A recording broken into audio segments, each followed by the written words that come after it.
사우디 소유 네트워크 알 아라비아와의 드문 인터뷰에서 이스라엘 대통령 아이작 헤르조그는 이스라엘과 사우디아라비아의 평화가 자신의 꿈이라고 밝혔습니다. 그는 리야드에서 무함마드 빈 살만 왕세자와 만남을 공개적으로 언급해왔으며 이 메시지는 이스라엘 대중을 넘어선 대상에게 전달됩니다. 하지만 이스라엘이 이 지역의 다음 역사적인 돌파구로 정상화를 계속 내세우는 동안 리야드는 합의의 팔레스타인 국가 수립으로 나아가는 신뢰할 수 있는 경로가 포함되어야 한다는 입장을 고수해왔습니다. 자세한 논의를 위해 칼레드 하산 씨를 모셨습니다. 이데올로기 방위연구소의 펠로이자 국가안보 및 외교정책연구원인 칼레드 씨가 런던에서 함께해 주셨습니다. 오늘 E24뉴스 참석해 주셔서 감사합니다. 이스라엘 대통령 헤르조그의 메시지는 이스라엘뿐 아니라 사우디 국민에게도 전하는 것으로 알아라비아 인터뷰에서 나온 내용입니다.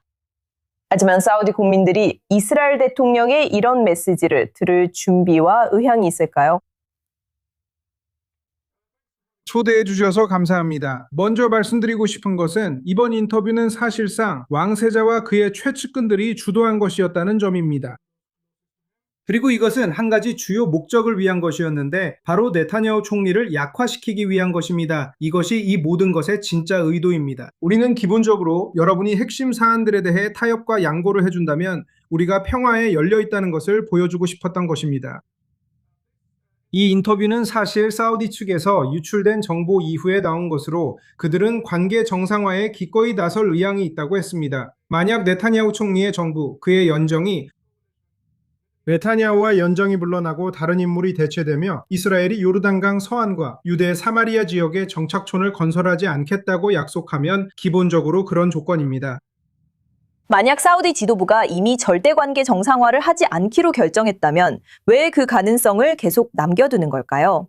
어느 시점에서는 계속해서 기대를 높이는 것이 그것이 어쩌면 리야드가 워싱턴과의 신뢰도를 해치는 결과가 되지 않을까요? 예를 들어서요.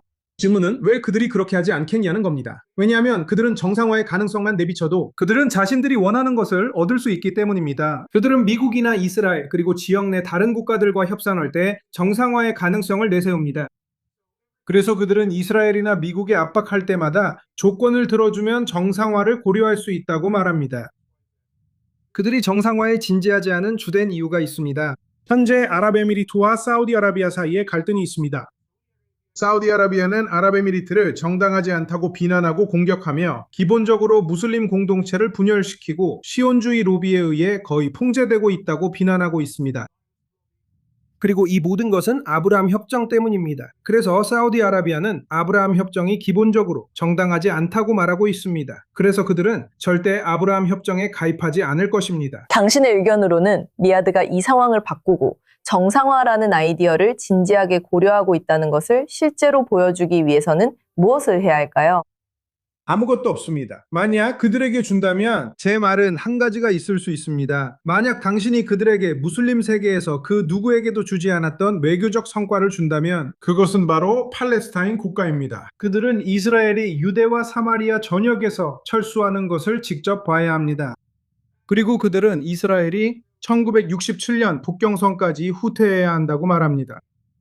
헤르초그 대통령 인터뷰는 대부분이 하나의 전술로 봅니다. 이를 아랍에미리트 공격에 이용하며 이렇게 말합니다. 보세요. 아랍에미리트는 관계를 정상화했지만 이스라엘은 여전히 우리에게 정상화를 애원한다. 이스라엘은 여전히 우리에게 관계 정상화를 애원한다. 그만큼 우리가 아랍에미리트보다 더 중요하다. 이건 사우디가 벌이고 있는 게임이고 그들은 이스라엘 여론을 가지고 놀고 있다. 그리고 안타깝게도 제가 매우 존경하는 이스라엘 대통령이 워싱턴은 어떨까요? 워싱턴은 이 모든 일에 어떻게 관여하고 있나요? 미국 대통령 도널드 트럼프가 사우디아라비아가 아브라함 협정에 가입하게 원하는 워싱턴이 지원하는 계획인가요? 워싱턴도 이 게임에 포함되어 있습니다. 사우디는 워싱턴을 이용하며 비비가 물러나고 이스라엘이 조치를 취하면 정상화를 고려할 수 있다고 말합니다.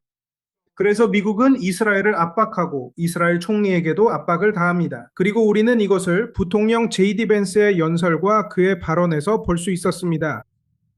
그래서 사실상 사우디, 즉 사우디아라비아는 이스라엘을 압박하고 이스라엘 내 여론을 조작하기 위한 대규모 캠페인에 자금을 대고 있는 셈입니다. 왜 이런 일이 선거를 앞두고 일어났는지 스스로에게 물어봐야 합니다. 왜 1년 전에는 아니었을까요? 왜 6개월 전에는 아니었을까요? 정상화 가능성에 대한 흥미로운 통찰이었습니다. 칼리드 하산 씨, 오늘 i24 뉴스에 함께해 주셔서 감사합니다. 감사합니다.